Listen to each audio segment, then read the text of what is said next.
నా దగ్గర white colour ఒక్కటే ఉందని అన్విత చెప్పడంతో రాఘవ్కి మరోలా అర్థమయ్యింది.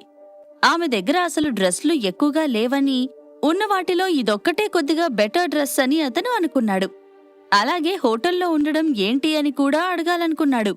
కాని తర్వాత అడుగుదాంలే అని ఏమీ అనకుండా సరే కారెక్కు అని చెప్పాడు. మీటింగ్కు వెళ్లడానికి కొత్త కారును తీసుకొచ్చాడు.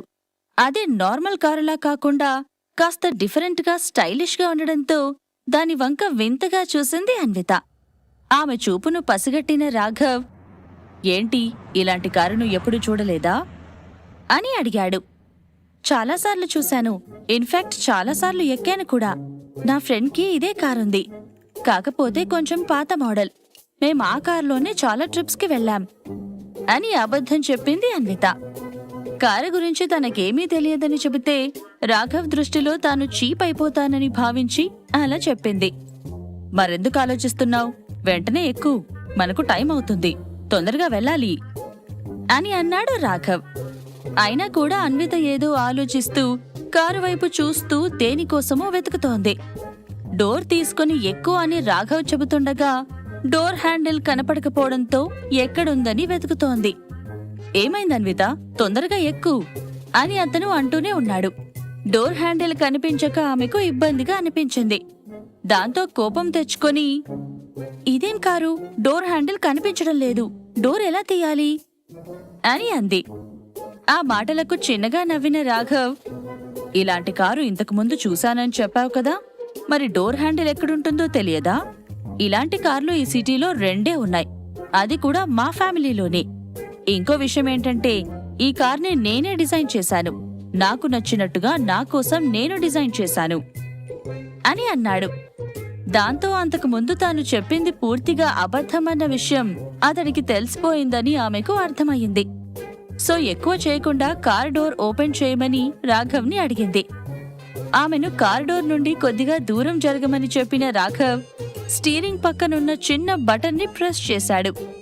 దాంతో సీతాకోకచిలుక రెక్కలు విచ్చుకున్నట్టు ఆ కార్ డోర్ పైకి ఓపెన్ అయ్యింది. సాధారణంగా కార్ డోర్ పక్కకు ఓపెన్ అవ్వకుండా పైకి వెళ్లిపోవడం చాలా సినిమాల్లో చూసింది. ఇప్పుడు ప్రత్యక్షంగా చూడ్డంతో కొంచెం ఎగ్జైటింగ్ గా ఫీల్ అయ్యింది. ఆ ఎగ్జైట్మెంట్ తో సీట్లో కూర్చోబోతుండగా కాళ్ల దగ్గర తెల్లని దుప్పటి లాంటి మ్యాట్ కనిపించింది. దానిమీద కాలు పెట్టి సీటులో కూర్చుంది అన్విత.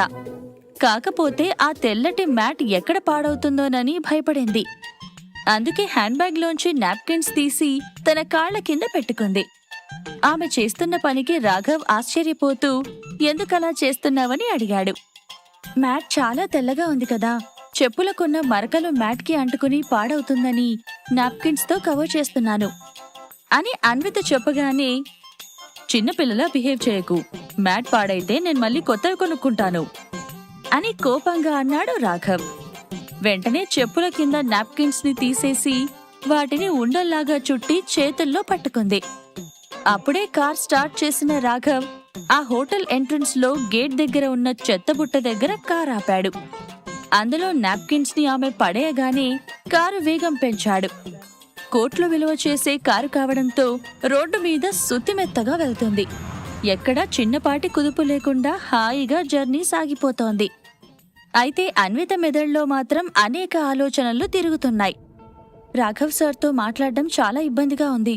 ప్రతిదానికి సార్ కోప్పడుతున్నారు. అయినా నేను చేసింది కూడా తప్పే. అనవసరంగా నాకు కార్ల గురించి తెలుసని బిల్డప్ ఇచ్చాను. క్షణంలోనే దొరికిపోయాను అని తనను తాను నిందించుకుంటూ ఉంది అన్విత. అంతలో, ఏంటి, ఏం మాట్లాడవా? ఏదో ఒక్క మాట అన్నానని అలా బొమ్మలా బిగుసుకుపోతావా? ఆ రోజు కార్ షోరూంలో నాకు ఎదురు తిరిగి మాట్లాడావు కదా, ఇప్పుడేమైంది అని రాఘవ్ అడిగాడు. నిజానికి ఇప్పుడు కూడా రాఘవ్కి ఎదురు తిరిగి మాట్లాడేది. కాని అతడు తనకు జాబ్ ఇచ్చాడు. మొన్న జరిగిన ఆటో షోలో కాకుండా ఇంకా 7 ఆటో షోస్కి తనని మేకప్ ఆర్టిస్ట్గా తీసుకుంటానని మాట ఇచ్చాడు. ఇప్పుడు కేవలం ఒక్కరోజు మేకప్కి 10,000 ఇస్తానన్నాడు.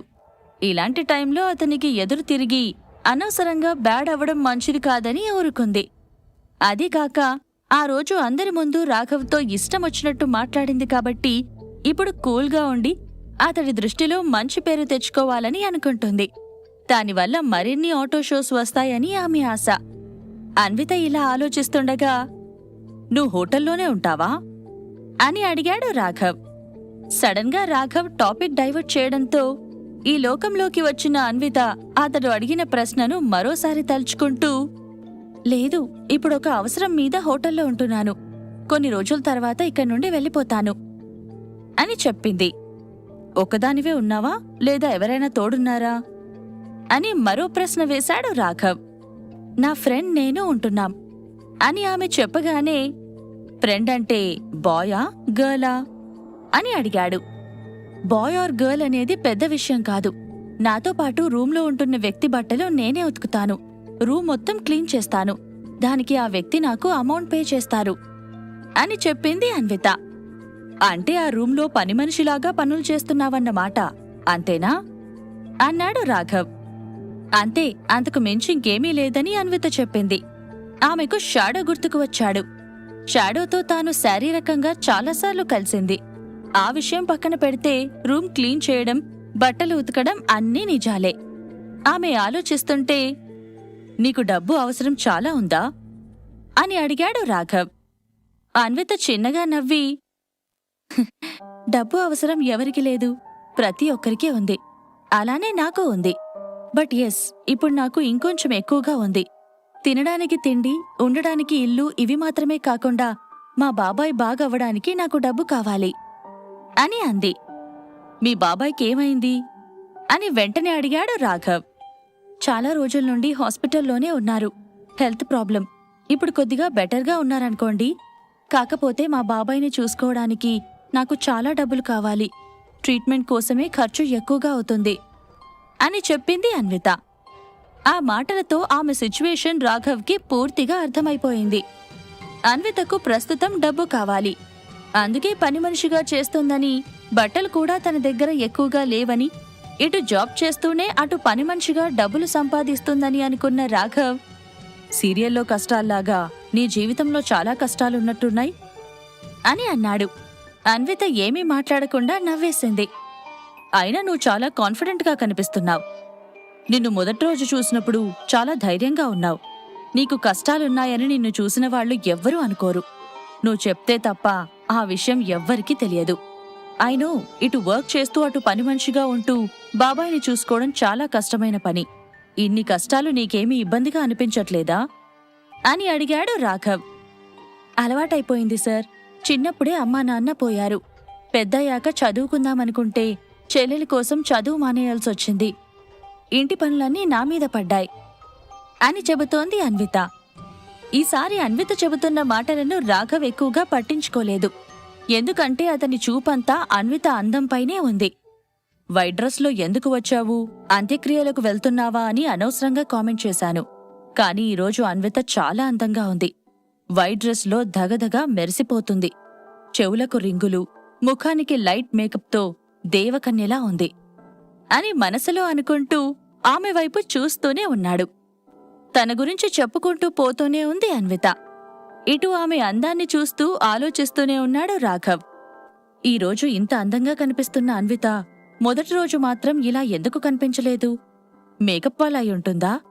కాదు కాదు, అన్విత మేకప్ వేసుకోకపోయినా అంతే అందంగా ఉంటుంది అని మనసులో అనుకుంటూ ఆమె చెప్పింది వింటూ, ఇన్ని కష్టాలు పడుతున్నావు కదా, నీకంటూ ఎవరో ఒకరిని చూసుకోవచ్చు కదా. ఇప్పుడు నీకు ఏజ్ కూడా ఎక్కువే. ఒంటరిగా ఉండడం కన్నా పెళ్లి చేసుకోవడం బెటర్ కదా అని నా ఒపీనియన్ అని అన్నాడు రాఘవ్. ఆ మాటలకు షాక్ అయిన అన్విత, నాకు పెళ్ళయింది సార్ అని మనసులో అనుకుంటూ సైలెంట్గా సమాధానం చెప్పకుండా ఉండిపోయింది. అంతలో పబ్ రావడంతో దాని ముందే కార్ ఆపేశాడు రాఘవ్. సాధారణంగా ఉదయం పూట పబ్లను ఓపెన్ చెయ్యరు. కాని రాఘవ్ వాళ్ల ఫ్యామిలీ ఆ పబ్ మొత్తాన్ని ఒక్కరోజు కోసం బుక్ చేసుకుంది. అద్దాల్లోంచి బయటకు చూసిన అన్విత, సార్ మీరు మీటింగ్ అని చెప్పారు, ఇక్కడ పబ్ ఉంది, మనం రావాల్సింది ఇక్కడికి కాదేమో అని డౌట్గా అడిగింది. సమాధానం చెప్పకుండా, ముందు నువ్వు దిగు అన్నాడు రాఘవ్. అది కాదు సార్ అని చెప్పబోతుంటే, మనం దిగాల్సింది ఇక్కడే, వెళ్లాల్సింది పబ్లోకే, అర్థమైందా అని కొంచెం సీరియస్ టోన్లో అన్నాడు రాఘవ్. కానీ సార్, మీకు మేకప్ చేయాలని చెప్పారు కదా, మరి పబ్కి ఎందుకు తీసుకొచ్చారు అని అన్విత అడిగింది. నన్ను చూసిన తర్వాత కూడా నాకు మేకప్ చేయాలని నీకనిపిస్తోందా? నా మొహం చూడు ఎంత ఫేర్గా ఉందో అని రాఘవ్ అన్నాడు. మేకప్ చేయనక్కర్లేదా? మరలాంటప్పుడు నన్నెందుకు తీసుకొచ్చారు? ఈ పబ్లో ఇంకెవరికైనా మేకప్ చేయాలా? లేదంటే ఇక్కడికి తోడుగా మీకోసం ఎవరైనా వస్తున్నారా? వాళ్లకు మేకప్ చేయాలా అని అడిగింది అన్విత.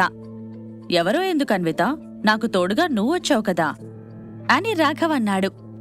ఆమెకు అనుమానంగా అనిపించింది. ఏంటి సార్ మీరు మాట్లాడేది?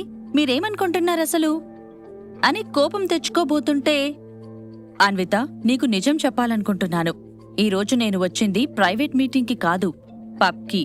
ఇక్కడ చిన్న పార్టీ ఉంది, మా ఫ్యామిలీ పార్టీ. అక్కడ మా అన్నయ్య ఉన్నాడు. వాడు నాకు గర్ల్ ఫ్రెండ్ లేదని వెక్కిరిస్తూ ఉన్నాడు. ఈ పార్టీకైనా నా గర్ల్ ఫ్రెండ్ని తీసుకురమ్మని ఛాలెంజ్ చేశాడు. ఇప్పుడు నేను చెప్పేది ఏంటంటే, ఈ ఒక్క రోజుకి నువ్వు నా గర్ల్ ఫ్రెండ్ లాగా యాక్ట్ చెయ్యి అని అన్నాడు రాఘవ్. గర్ల్ ఫ్రెండ్ లాగా యాక్ట్ చేయాలా? అస్సలు పాసిబుల్ కాదు సార్. మీరు నన్ను పిలిచింది మేకప్ చేయమని, ఇలా గర్ల్ ఫ్రెండ్ లాగా యాక్ట్ చేయమని కాదు. అసలు ఆ విషయం నాకు ముందే చెప్తే నేను ఇక్కడి దాకా వచ్చేదాన్నే కాదు. మీరు నాకంటే చాలా హై పొజిషన్లో ఉన్నారు సార్. ప్రొఫెషనలిజం అంటే ఏంటో నాకన్నా మీకే ఎక్కువ తెలుసు. ఇలా మీ ఉద్యోగులను మీ పర్సనల్ పనుల కోసం ఉపయోగించుకోకూడదని మీకు తెలియదా అని కోప్పడింది అన్విత. కూల్ అన్విత, ఎందుకంత కోప్పడుతున్నావు? నేనిప్పుడేమన్నాను? ప్రొఫెషనలిజం అది ఇది ఏదో అంటున్నావు. అవన్నీ నాకు తెలుసు.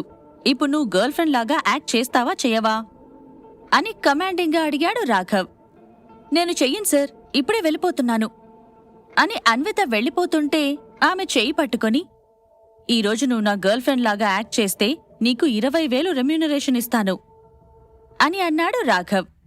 అయినా సరే నో అని చెప్పి ఆమె వెళ్ళిపోబోయింది. దాంతో ఆమె చేతిని పట్టుకుని 1,00,000 అన్నాడు. అన్విత ఒప్పుకోలేదు. 10 లక్షలు అని గట్టిగా చెప్పిన రాఘవ్ ఆమె వద్దంటున్నా పట్టించుకోకుండా వెంటనే అకౌంట్లోకి అమౌంట్ ట్రాన్స్ఫర్ చేసేశాడు. అమౌంట్ వచ్చినట్టు అన్విత మొబైల్కి మెసేజ్ వచ్చింది. అది చూసి తను షాక్ అవుతుండగా ఆమె చేతిని పట్టుకొని తాను రానని చెబుతున్నా కూడా అసలా విషయమే పట్టించుకోకుండా పబ్లోకి అన్వితను తీసుకెళ్లాడు. పబ్లో మంచి మ్యూజిక్ ప్లే అవుతుంది. ఆ మ్యూజిక్కి తగ్గట్టుగా అక్కడున్న వారంతా డాన్సులు చేస్తున్నారు. అక్కడంతా 20 నుంచి 30 ఏళ్ల మధ్య వారే ఉన్నారు. వాళ్లంతా తాగుతూ తూలుతూ మ్యూజిక్కి తగ్గట్టుగా స్టెప్పులు వేస్తూ ఉన్నారు. వాళ్ల మధ్యలోకి వెళ్లిన రాఘవ్ అన్నయ్య అని అరిచాడు. అక్కడ వాళ్ల అన్నయ్య కనిపించలేదు. దాంతో అన్వితను అలానే పట్టుకొని అన్నయ్య కోసం వెతకసాగాడు. చివరికి పబ్లో ఒక మూలను కూర్చొని కనిపించాడు రాఘవ్ వాళ్ల అన్నయ్య. అతను అటువైపు మొహం పెట్టి కూర్చున్నాడు. ఫాస్ట్గా అతని దగ్గరికి వెళ్లిన రాఘవ్ అతని భుజాన్ని పట్టుకొని తన వైపు తిప్పుకొని, అన్నయ్య, ఇదిగో నా గర్ల్ ఫ్రెండ్. నీకు చెప్పినట్టుగానే ఈరోజు నా గర్ల్ ఫ్రెండ్ని ఇక్కడికి తీసుకొచ్చాను అని అన్నాడు. రాఘవ్ వాళ్ళ అన్నయ్యను చూడగానే అన్విత షాక్ అయిపోయింది. షాడో గురించి తాను తెలుసుకునే క్రమంలో ప్రవీణ్ జయరాం గురించి ఇంటర్నెట్లో ఎంతగానో సెర్చ్ చేసింది. అప్పుడతని ఫోటో, మిగతా వివరాలన్నీ అన్వితకు తెలిసాయి. ఆ ఫోటోలో ఉన్నట్టుగానే ఇప్పుడిక్కడ రాఘవ్ వాళ్ళ అన్నయ్య కనిపిస్తున్నాడు. దాంతో షాక్లో ఉండిపోయింది. ఒక్కసారిగా ఆమెకు ఏమీ అర్థం కాలేదు. అతను నిజంగా ప్రవీణ్ జయరామేనా అన్న ఆలోచన కూడా వచ్చింది. అంతలో, అన్విత, మా అన్నయ్య ప్రవీణ్ జయరాం అని అతన్ని అన్వితకు పరిచయం చేశాడు రాఘవ్. అన్వితకు ఏం మాట్లాడాలో తెలియట్లేదు. ప్రవీణ్ జయరాంని చూస్తూ ఉండిపోయింది. ప్రవీణ్ జయరాం మాత్రం ఆమెను చూసి, హాయ్ అన్విత, మావాడు చెప్పాడు ఈరోజు గర్ల్ ఫ్రెండ్ని తీసుకొస్తానని. ఇదివరకు చాలాసార్లు చెప్పాడనుకో, తీసుకొచ్చాడు కూడా. కాని 2 రోజులకే వీడితో బ్రేకప్ చేసుకుని వాళ్లంతా వెళ్ళిపోయారు అని రాఘవ్ని చూస్తూ నవ్వుతూ అన్నాడు ప్రవీణ్. అరే, తమ్ముడు గురించి అలానేనా మాట్లాడేది? అది కూడా నా గర్ల్ ఫ్రెండ్ ముందు. నీకు కొంచెం కూడా కామన్ సెన్స్ లేదురా అని అన్నాడు రాఘవ్. అచ్చా, నేను చెప్పిన దాంట్లో ఏదైనా అబద్ధముందా? అంతకుముందు శృతి, రమ్య, శివాని వీళ్లంతా నీ గర్ల్ ఫ్రెండ్సే కదా అని అన్నాడు ప్రవీణ్. జయరాం అలా మాట్లాడుతుంటే ఊరుకోవడం కరెక్ట్ కాదని, అన్విత ముందు తన పరువు పోతుందని భావించి, నీకు దండంరా బాబు అని 2 చేతులతో ప్రవీణ్కి నమస్కరించాడు. ఆ తర్వాత అన్విత వైపు చూసి ఆమె ప్రవీణ్నే చూస్తూ ఉండడం గమనించాడు రాఘవ్. ప్రవీణ్ జయరాం షాడో ఒకరేనా ఈ ప్రశ్నలకు సమాధానాలు తెలుసుకోవాలంటే నెక్స్ట్ ఎపిసోడ్ వినాల్సిందే. క్రింద ఇచ్చిన లింక్ ని క్లిక్ చేసి పాకెట్ ఎఫ్ఎం యాప్ ని ఇన్స్టాల్ చేసుకోండి. Stay tuned to Pocket FM.